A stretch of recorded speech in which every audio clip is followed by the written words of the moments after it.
Taste the Daily. Cuddalore மாவட்டம் விருத்தாச்சலத்தில் அம்மா மருந்தகத்தில் முதல்வர் மருந்தகம் என்று விடியா திமுக அரசு ஸ்டிக்கர் ஒட்டியிருப்பது மக்களிடையே அதிருப்தியை ஏற்படுத்தியுள்ளது. ஏழை எளிய மக்களுக்கு மலிவான விலையில் மருந்துகள் கிடைக்க வேண்டும் என்ற உயரிய நோக்கில் அதிமுக ஆட்சியில் முதலமைச்சராக இருந்த புரட்சி தலைவி ஜெயலலிதா அம்மா மருந்தகம் என்ற திட்டத்தை கொண்டு வந்தார். இந்த நிலையில் பொய் மூட்டைகளை அவிழ்த்து ஆட்சிக்கு வந்த திமுக அரசு அதிமுக ஆட்சியில் கொண்டுவரப்பட்ட பல திட்டங்களை முடக்கியிருக்கிறது. சில திட்டங்களை மக்களின் எதிர்ப்பால் முடக்க முடியாமல் தங்கள் ஆட்சியில் கொண்டு வந்தது போல் ஸ்டிக்கர் ஒட்டி மக்களை ஏமாற்றி வருகிறது.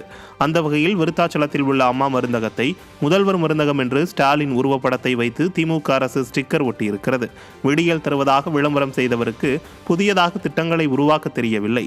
ஸ்டிக்கர் ஒட்டுவதுதான் இவர்களுக்கு தெரிந்த விடியல் என மக்கள் விமர்சனம் செய்கின்றனர். சென்னை அண்ணா பல்கலைக்கழக மாணவி பாலியல் வன்கொடுமை விவகாரத்தில் பத்திரிகையாளர்களிடம் பறிமுதல் செய்த செல்போன்களை அவர்களிடம் திருப்பி ஒப்படைக்க வேண்டுமென விடியா அரசின் காவல்துறைக்கு சென்னை உயர்நீதிமன்றம் உத்தரவிட்டுள்ளது. அண்ணா பல்கலைக்கழக வன்கொடுமை வழக்கில் எஃப்ஐஆர் கசிந்த விவகாரம் தொடர்பாக சிறப்பு புலனாய்வு குழு அதிகாரிகள் பத்திரிகையாளர்களிடமும் விசாரணை நடத்தியுள்ளனர்.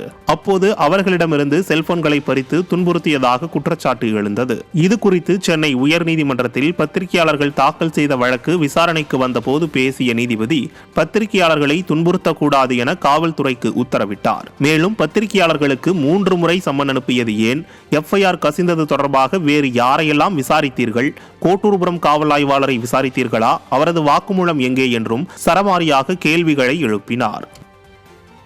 தமிழகம் முழுவதும் உள்ள தொடக்கப் பள்ளிகளில் சுமார் 15,000 இடைநிலை ஆசிரியர் பணியிடங்கள் காலியாக இருப்பதாக தமிழக ஆசிரியர் கூட்டணியினர் குற்றம் சாட்டியுள்ளனர். குறிப்பாக திருவண்ணாமலை, வேலூர், தருமபுரி, கிருஷ்ணகிரி, அரியலூர் உள்ளிட்ட 9 மாவட்டங்களில் அனைத்து இடைநிலை ஆசிரியர் பணியிடங்களும் காலியாகவே இருப்பதாகவும், மாதம் 12,000 ரூபாய் ஊதியத்தில் தற்காலிக ஆசிரியர்களே மிக மிக குறைந்த அளவில் பணியாற்றி வருவதாகவும் கூறப்படுகிறது. ஆசிரியர் தகுதி தேர்வில் தேர்ச்சி பெற்று சுமார் 70,000 இடைநிலை ஆசிரியர்கள் பணி வாய்ப்புக்காக காத்திருக்கின்றனர்.